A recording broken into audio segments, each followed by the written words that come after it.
दमन दीव सांसद उमेश पटेल ने video call के जरिए सोमनाथ की आम सभा की अटेंड। सोमवार को दिल्ली से दमन दीव के सांसद उमेश पटेल ने सोमनाथ ग्राम पंचायत में आयोजित ग्राम सभा अटेंड की और लोगों की समस्याएं सुनी। इस मौके पर ग्राम सभा में कई प्रस्ताव पारित हुए।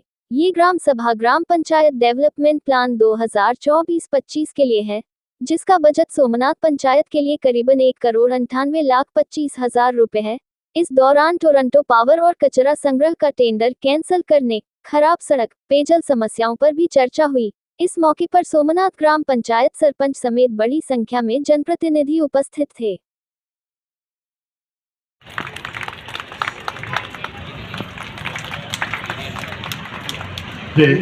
આ કામસભા જોઈને છે ને આપણને દુઃખ થાય છે। આ ચૂંટાયેલા પદવીઓને ખબર નથી હશે, 12,000ની વસ્તી છે સોમનાથ પંચાયતમાં, તેમાં 300 માણસ ગ્રામ પંચાયતમાં નથી। એનું કારણ શું છે?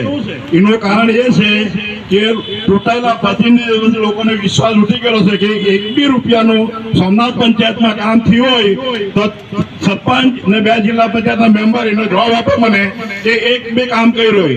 આ 12 બોર્ડ લગાવેલો છે, દરેક ગ્રામ સભા વખતે બોર્ડ લાગે, પણ એમાંનું 1 બી કામ થયું તો અમને મને જવાબ આપે। બીજું કંબોલી સાહેબ, કેવડી ફરિયામાં 2 વર્ષથી પાણી નથી આવતું, તમે કહે કે અમે કરશું, એ તમારો જવાબ નથી। 2 વર્ષથી જે પાણી નહીં આવતું એ જવાબ થોડો થાય। મહિનાની અંદર કે 15 દિવસ તમે કામ કરો છો, હું તમને વારંવાર ફોન કરું છું, તમે કામ કરો છો, તમે સારા ઓફિસર છો, એમાં કોઈ પેલું નથી, પણ આ 2 વર્ષથી પાણી નહીં આવતું એટલે કરશું એ જવાબ નથી। ઇમિડિયેટલી કરો, કેમ નહીં થાય પાણી? કેમ સરપંચ ડિસ્ટ્રિક્ટ પંચાયત મેમ્બરે બધા લખીને આપી દીધું કે ઘરે ઘરે નળ છે, ઘરે ઘરે પાણી છે, તો પછી પાણી મળવું જોઈએ? શા માટે એ લોકો કઈ નથી કરતા?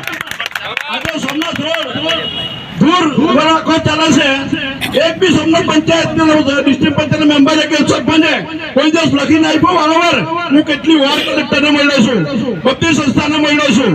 છેલ્લા હમણાં 1 દિવસ કામ ચાલે ને 10 દિવસ કામ બંધ રહે છે। હું કોન્ટ્રાક્ટરને બી મળ્યો છું, છેલ્લા મેં હમણાં 4 દિવસથી લાગેલો હતો, તો કાલે 50 ફૂટનો રોડ બન્યો છે। તો શું એની ફરજ નહીં બને? ખાલી વોટ લેવા જવાનું? આ લોકોનો વિશ્વાસ ઉઠી ગયો। બીજું કંપની તળું કરવા જવું એ લોકોને મળે, એમાં મળે। બીજું નાના માણસો બચારા 1 ઈંટ મૂકે, એ ઈંટ મૂકીને એના નોટિસ પડી જાય। પણ મોટા મોટા કન્સ્ટ્રક્શન ચૂંટાયેલા પ્રતિનિધિઓને બહાર કર્યા કરે તે કોઈને નહીં દેખાય। મારી પાસે બધું છે, જે જરૂર પડશે ને બધું કાઢીશ, બધું આપીશ તમને।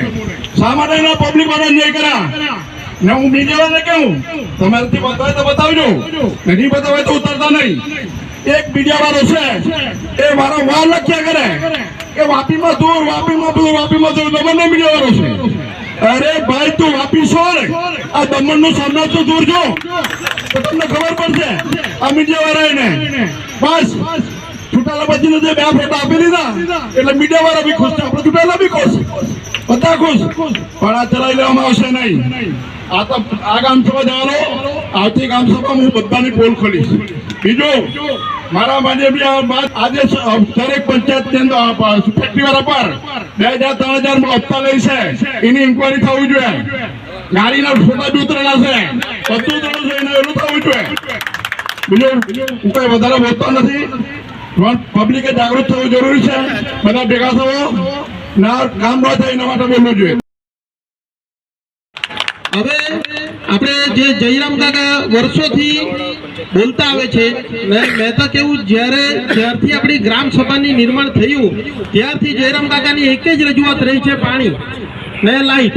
તે દયાભાઈના સમયથી જયરામ કાકાની રિક્વેસ્ટથી આજે રીંગણવાડામાં પાણી અને લાઈટનો પહેલો થાંભલો આવેલો, બરાબર ને જયરામ કાકા?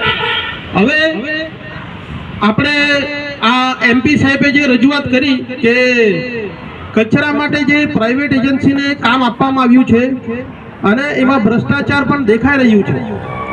મેં આજે સવારના તપાસ કરી તો એક ચાલ પર 365 રૂપિયા 1 વર્ષનો વેરો લેવામાં આવે છે, 1 રૂમનો। ને દુકાનવાળા ઉપર 1,500 રૂપિયા લેવામાં આવે છે અને ઇન્ડસ્ટ્રીવાળા પાસે 1 પણ રૂપિયો લેવામાં આવે નથી। જો મારી વાત ખોટી હોય તો કોઈ થોડું કરેક્ટ કરજો, પંચાયતના કોઈ સદસ્ય હોય તો, સ્ટાફ। સાચી વાત, કંપનીવાળા પાસે તો આપણે વેસ્ટેજ કલેક્શનનું નથી લેતા, બરાબર છે? પણ સ્ક્રેપના મુદ્દા પર વર્ષમાં 2-3 કેસ થઈ જ છે, બરાબર ને? હવે એ બહુ વધારે પડતો ભાવ લાગી રહ્યો છે મને, 365 અને 1,500 રૂપિયા. હવે એમાં પણ શું છે કે ચાર માલિકોને ઇન્સ્ટ્રક્શન આપવામાં આવી જ છે કે પોતાનું કચરાપેટીનું નિર્માણ કરવું, પછી આપણો કચરાનો કલેક્શન થશે. તો આ door to door wastage collection સ્કીમના નામ પર 365 રૂપિયામાં લેવા આવે છે, એ તદ્દન ભ્રષ્ટાચાર છે. એમની પણ તપાસ થવી જોઈએ અને આ જે પ્રાઇવેટ એજન્સીનું જે કોન્ટ્રાક્ટ છે એ કેન્સલ થવો જ જોઈએ. આજે કેવડી ફર્યા એટલે તમે જુઓ કે ધારાવી તરફ જઈ રહ્યું છે અને દમણનું એકમાત્ર સ્લમ એરિયા થઈ ગયો છે. એનું કારણ એ છે કે કોઈ પણ સુવિધા મળતી નથી. હવે ચાલ માલિકો પણ કરે ને કેટલું કરે, કમાણી કરતા તેમાં મેન્ટેનન્સ વધી જાય. હવે તમે જુઓ પાણીની વાત કરીએ આપણે તો જયરામ કાકાએ કહ્યું પહેલા 2 સમય પાણી આવતું હતું, તો હમણાં પણ આપણે આ ગ્રામ સભાના માધ્યમથી આ જિલ્લા પંચાયતના પ્રમુખ અને જિલ્લા પંચાયતના સદસ્યોને આપણે વિનંતી કરીએ છીએ કે સવારના પાણી મળવું જોઈએ અને સાંજે જ્યારે કંપનીઓ છૂટે છે ત્યારે પણ અડધો કલાક, ફક્ત અડધો કલાક પાણી મળે તો જે માઇગ્રન્ટ લોકો છે એ લોકોને પાણી ભરવાની સમસ્યા દૂર થઈ જાય. કેમ કે પીવાનું પાણી તો આપણે ત્યાંથી આપી શકીએ છીએ. લોકો આજે સવારના તમારે જોવું હોય તો મારી ઘરના પાસે આવી જાજો, સવારના 7 વાગ્યાથી લાઈન લાગે મારા ઘરના પોતાના નળ પર. મને પીવાનું પાણી નહીં મળે તે બિચારાને આપવા પડે. આપણે કાકાથી આવે લોકો, પુનિયા ફરિયાથી આવી જાય, આમરણથી આવી જાય, ત્યાં સુધી ડબ્બા લઈને લાઈનમાં ઉભેલા હોય. એટલે આપણે વાપરવાનું પાણી પણ નથી આવતું આપણી પાસે.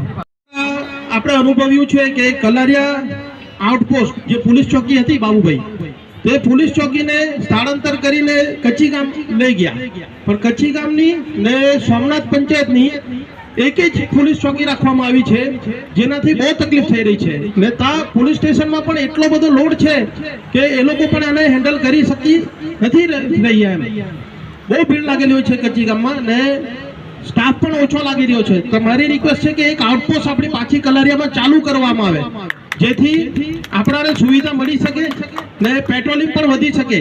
હમણાં તમે જોયું હશે કે પેટ્રોલિંગ ઓછું થઈ ગયું પોલીસનું પણ. આ કચ્છી ગામમાં જ્યારથી ટ્રાન્સફર થયું, ઈશ્વરભાઈએ કીધું કે રોડ ખરાબ છે તો બિચારા પેટ્રોલિંગ માટે પણ નહીં આવી શકે. તેમાં એક મર્ડર પણ થઈ ગયું આવેલું, બરાબર ને? આપણી પંચાયતમાં એક મર્ડર એ થઈ ગયું ને એક પેલો ભંગારવાળો પેલો તાલપત્રીમાં કોઈ મર્ડર થઈ ગયું, 2 મર્ડર થઈ ગયા 6 મહિનાની અંદર. એટલે જરૂર છે એટલે પોલીસ ચોકીની ને પોલીસ વ્યવસ્થાની તદ્દન જરૂર છે. નવી પંચાયતનું ગઠન થઈને ને આપણી 4થી ગ્રામ સભા છે ને લગભગ છેલ્લી ગ્રામ સભા છે, અને પછી તો આવતું ઇલેક્શન આવી જશે. પણ રોડ પર એક પણ કાર્પેટ લાગ્યો નથી. ઇન્ટરનલ રોડની વાત કરું તો કાર્પેટ લાગ્યો નથી. પોર્ટ હોલ્સ થોડા ભરવામાં આવ્યા હતા, પણ તે એક જ ચોમાસાની અંદર ધોવાઈ ગયા. તેમાં તમે જો રિંકુબેનના ઘરેથી તમે જે રોડ જુઓ ત્યાં તો બહુ જ ખરાબ હાલત છે. એ લોકો પણ ફિલિંગ કરે છે પણ ડામરનો કોટ લાગતો નથી. હવે નવો પ્રોજેક્ટ બને ત્યાં સુધી અમારી રિક્વેસ્ટ છે કે 1 લાઇન સુધીનો ડામર તાત્કાલિક રાખી આપવામાં આવશે. બીજી રજૂઆત તો આપણે MP સાહેબને કરી છે. MP સાહેબ હવે કહેતા રહી છે કે એડમિનિસ્ટ્રેટર સર ફંડ રિલીઝ નથી કરતા. એટલે આજે આ ગ્રામ સભાના માધ્યમથી MP સાહેબ પાસે અમે MP લાટ સ્કીમમાં ફંડ રિલીઝ કરવાની રિક્વેસ્ટ કરી છે, અને તેમાં MP સાહેબ પાસેથી અમે આ રિક્વેસ્ટ કરી છે કે બસોની વ્યવસ્થા કરી આપવામાં આવે રેલવે સ્ટેશન સુધીની. જે પહેલા ક્વીન વલસાડ સુધીની એક ગુજરાત બસની સેવા મળતી હતી તે હવે બંધ કરી દેવામાં આવી છે. એટલે MP ના ફંડમાંથી એક બસની વ્યવસ્થા કરવામાં આવે જેથી જેનો લાભ આખા દમણને થઈ શકે.